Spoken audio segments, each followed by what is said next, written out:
Okay, so Wallace bond theory, which was presented by Hadler in London in 1927, and later it was improved by Pauling. ये theory हमने जैसे पढ़ा कि it was presented in order to remove or overcome the discrepancies present in the VSEPR theory, right. VSEPR theory में जो दो major drawbacks थी वो यही थी कि वहां पे बॉन्ड फॉर्मेशन का कोई इंफॉर्मेशन नहीं था कि किस तरह बॉन्ड बनता है। दूसरा जो इसमें था वो ये था कि आपके पास एक मॉलिक्यूल जो है वो पैरामैग्नेटिक होगा, डायमैग्नेटिक होगा, यानी मैग्नेटिक प्रॉपर्टीज वहां पे मौजूद नहीं थी। सो इन डिस्क्रिपेंसीज को रिमूव करने के लिए वैलेंस बॉन्ड थ्योरी को पेश किया गया। इसके जो मेन पॉइंट्स हैं, सबसे पहला ये कि आपके पास जो कोवेलेंट बॉन्ड है ये किस तरह बनेगा, by the overlapping of orbitals. जो आपके पास ऑर्बिटल्स हैं SPDF, उनके ओवरलैप से आपके पास क्या बनेगा, ऑर्बिटल बनेगा, राइट। अब कौन से ऑर्बिटल्स जो है वो ओवरलैप करेंगे, तो इसमें ये है कि ओनली हाफ फिल्ड ऑर्बिटल्स, जो आपके पास हाफ फिल्ड ऑर्बिटल्स हैं वो ओवरलैप करेंगे। हाफ फील्ड ऑर्बिटल का क्या मतलब है, तो हाफ फील्ड ऑर्बिटल का मतलब है कि इसमें अगर सिर्फ एक इलेक्ट्रॉन अगर मौजूद है, क्योंकि ऑर्बिटल में मैक्सिमम कितने इलेक्ट्रॉन आते हैं, 2 इलेक्ट्रॉन आते हैं। तो अगर आपके पास सिर्फ कितने इलेक्ट्रॉन्स हैं, 1 इलेक्ट्रॉन अगर आपके पास मौजूद है तो फिर उसका क्या होगा, वो ओवरलैपिंग में हिस्सा लेगा। इसमें जो मजीद आपके पास है, the spin off the electrons in overlapping orbitals must be opposite. अब आपके पास देखें, एक फॉर एग्जांपल ऑर्बिटल है, इसमें एक इलेक्ट्रॉन मौजूद है, दूसरा ऑर्बिटल है, इसमें एक इलेक्ट्रॉन मौजूद है, तो दोनों सेपरेट अगर हैं तो ये सेम स्पिन के साथ होंगे। लेकिन जैसे ही ये आपस में ओवरलैप करेंगे, इसका जो आपके पास ओवरलैप ऑर्बिटल बनेगा, ठीक है, तो उसमें स्पिन ऑफ इलेक्ट्रॉन वो क्या हो जाएगा, अपोजिट हो जाएगा। एक क्लॉकवाइज, दूसरा एंटी क्लॉकवाइज हो जाएगा, राइट। इसी तरह the overlapping of orbitals must have same orientation in space. जो ऑर्बिटल्स आपस में मिक्स हो रहे हैं, ओवरलैप कर रहे हैं, उनका जो ओरिएंटेशन है वो सेम होना चाहिए। मसलन आपके पास अगर एक px है तो वो px के साथ मिलेगा, अगर आपके पास py है तो वो py के साथ ओवरलैप करेगा, अगर एक आपके पास pz है तो ये सिर्फ pz के साथ ओवरलैप करेगा। px कभी भी py से ओवरलैप नहीं कर सकता, pz कभी भी px के साथ ओवरलैप नहीं कर सकता, क्योंकि इनकी ओरिएंटेशंस क्या हैं, डिफरेंट है, ठीक है। इसी तरह जो आपके पास linear overlap of orbitals will result in sigma bond formation.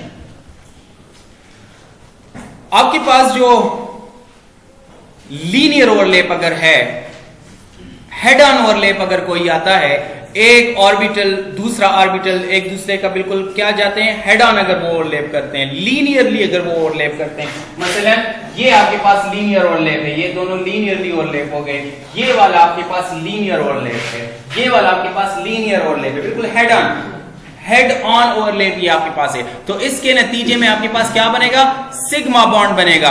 और अगर आपके पास साइड वाइज ओवरलैप है, अब ये देखें, एक फॉर एग्जांपल p ऑर्बिटल, दूसरा p ऑर्बिटल, अगर साइड से ये ओवरलैप कर रहे हैं तो साइड वाइज ओवरलैप से जो बॉन्ड बनेगा उसको हम पाई बॉन्ड कहेंगे। तो लीनियर ओवरलैप अगर है तो सिग्मा बॉन्ड, ठीक है, यहां पे सिग्मा बॉन्ड बनेगा।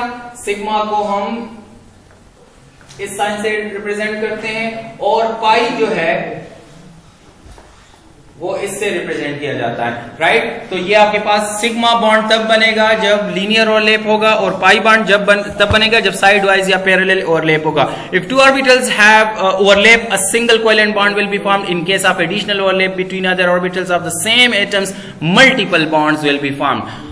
दो एटम्स हैं आपके पास, दो एटम्स के पहले दो ऑर्बिटल्स जब ओवरलैप करेंगे तो हमेशा सिंगल बॉन्ड बनेगा, यानी सिग्मा बॉन्ड बनेगा, ठीक है। मसलन आपके पास एक कार्बन है, दूसरा कार्बन है, तो इसका एक ऑर्बिटल कार्बन के दूसरे ऑर्बिटल के साथ जब मिलेगा तो पहला बॉन्ड क्या बनेगा, सिग्मा बनेगा।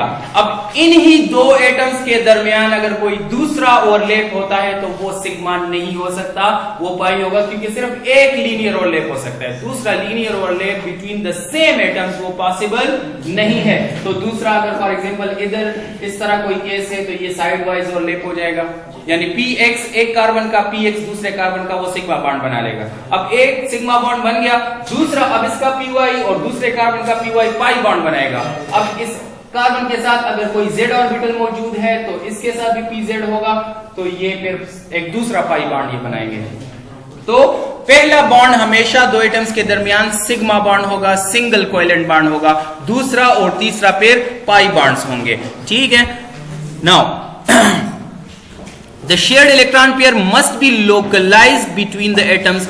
अब जो शेयर्ड इलेक्ट्रॉन पेयर्स हैं ये आपके पास क्या होंगे, ये लोकलाइज्ड होंगे। देखिए हमारे पास दो किस्म के केसेस आते हैं, एक लोकलाइज इसको कहते हैं, एक डी लोकलाइज हम कहते हैं, ठीक है। तो लोकलाइज ऐसे इलेक्ट्रॉन्स को हम कहते हैं जो कि सिर्फ दो एटम्स के दरमियान मौजूद हों। डी लोकलाइज हम कहते हैं ऐसे इलेक्ट्रॉन्स को जो कि दो से ज्यादा न्यूक्लियाइज के साथ वो अगर अटैच हो, इंटरेक्ट अगर कर रहा हो, तो फिर उसको हम डी लोकलाइज कहते हैं। मसलन अगर आपके पास इस तरह का कोई स्ट्रक्चर है, तीन एटम्स उसमें मौजूद हैं और इलेक्ट्रॉन ये दरमियान वाले कार्बन के साथ हैं और ये लेफ्ट साइड पर भी बॉन्ड बना सकता है, एट द सेम टाइम ये राइट साइड पे भी आ सकता है। तो इसका मतलब है कि ये कंप्लीट तीनों न्यूक्लियाई के ऊपर अब ये क्या है मौजूद है, तीनों न्यूक्लियाई के साथ ये इंटरेक्ट कर रहा है, तो ये डी लोकलाइज्ड होगा। और अगर कोई इलेक्ट्रॉन सिर्फ दो न्यूक्लियाई के दरमियान मौजूद है, तो दो न्यूक्लियाई के दरमियान अगर कोई इलेक्ट्रॉन है तो जो बॉन्ड है, जो सिग्मा बॉन्ड मोस्टली है, वो क्या होगा, वो लोकलाइज्ड होगा।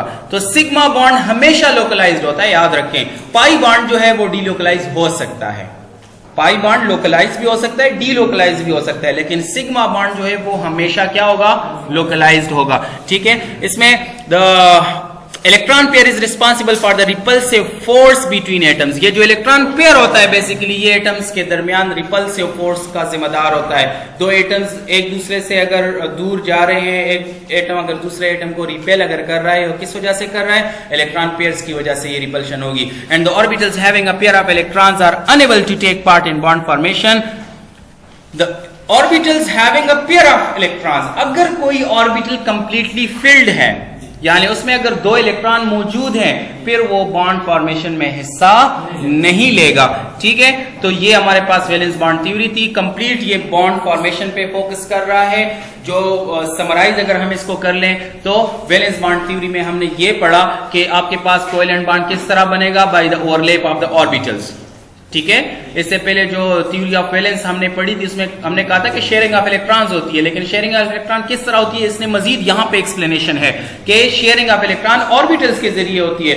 एक का ऑर्बिटल दूसरे का ऑर्बिटल वो आपस में ओवरलैप कर जाते हैं, बॉन्ड बन जाता है। कौन से ऑर्बिटल ओवरलैप करेंगे, जो हाफ फिल्ड होंगे, सही है। जब ओवरलैप हो जाता है तो उसके बाद जो दो इलेक्ट्रॉन उसमें आ जाते हैं, एक ऑर्बिटल से दूसरा दूसरे ऑर्बिटल से, तो अब ये जो मिक्स्ड ऑर्बिटल आपके पास बन जाता है, इसमें इलेक्ट्रॉन अपोजिट स्पिन होगा उसका, ठीक है। एक क्लॉकवाइज जाएगा, दूसरा एंटी क्लॉकवाइज रोटेट करेगा।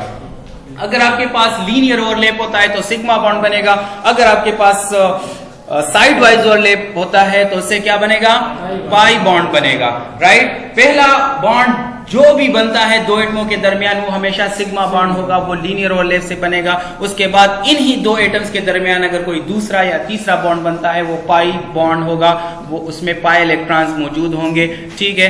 अगर कोई इलेक्ट्रॉन जो पेयर्ड इलेक्ट्रॉन है, बॉन्ड वाले इलेक्ट्रॉन्स हैं, अगर दो न्यूक्लियाई के दरमियान सिर्फ अगर वो मौजूद है, उनको हम लोकलाइज्ड बॉन्ड्स कहेंगे, लोकलाइज्ड इलेक्ट्रॉन्स उनको कहा जाएगा। सिग्मा इलेक्ट्रॉन्स जो है वो हमेशा लोकलाइज्ड होते हैं। और अगर आपके पास दो से ज्यादा न्यूक्लियाई के साथ अगर इलेक्ट्रॉन्स इंटरेक्शन में है तो उनको हम डीलोकलाइज्ड कहेंगे, ठीक है। और कोई ऑर्बिटल अगर कंप्लीटली फिल्ड है तो वो बॉन्डिंग में हिस्सा नहीं लेगा। So this was all about the valence bond theory. Limitations की अगर हम बात करें तो जिस तरह उसमें वेस्पर थ्योरी में लिमिटेशंस थी, यहां पर भी लिमिटेशंस मौजूद हैं। So the formation of coordinate covalent bond is not explained in the VBT. Coordinate covalent bond किस तरह बनेगा, ठीक है। अगर एक इलेक्ट्रॉन एक ऑर्बिटल में है, दूसरे एटम के साथ एक हाफ फिल्ड ऑर्बिटल है, दोनों मिक्स हो जाएंगे, कोवेलेंट बॉन्ड बन जाएगा। अब कोऑर्डिनेट कोवेलेंट बॉन्ड किस तरह बनेगा, फिर कोऑर्डिनेट कोवेलेंट बॉन्ड में यू नो शेयरिंग कहां से होती है, ठीक है। वीबीटी में उसकी एक्सप्लेनेशन नहीं है, राइट। इसी तरह the formation of odd electron molecules, बाज मॉलिक्यूल्स में ऑड इलेक्ट्रॉन्स होते हैं, ऑड इलेक्ट्रॉन सिस्टम है, क्योंकि ये अब हमें क्या कह रहा है वीबीटी में कि एक इलेक्ट्रॉन एक एटम से आ रहा है, दूसरा इलेक्ट्रॉन दूसरे से आ रहा है, तो बॉन्ड बनेगा आपके पास उसमें इवन नंबर ऑफ इलेक्ट्रॉन्स आ जाएंगे। तो मॉलिक्यूल में भी आपके पास इवन नंबर ऑफ इलेक्ट्रॉन्स आ जाते हैं। अब अगर किसी मॉलिक्यूल में ऑड नंबर ऑफ इलेक्ट्रॉन्स है तो ये ऑड नंबर ऑफ इलेक्ट्रॉन्स कहां से आ गए, किस तरह ये बन गया, तो ऑड इलेक्ट्रॉन मॉलिक्यूल जो है वो यहां पे एक्सप्लेन नहीं हो रहा। The magnetic behaviour of the molecule is यहां पे एक्सप्लेनेशन नहीं है, ठीक है। जिस तरह वेस्पर थ्योरी में एक्सप्लेनेशन नहीं थी मैग्नेटिक बिहेवियर की, वीबीटी में भी उसकी एक्सप्लेनेशन नहीं है। सही है। So that's enough for today. अगर कोई क्वेश्चन हो तो बता दें।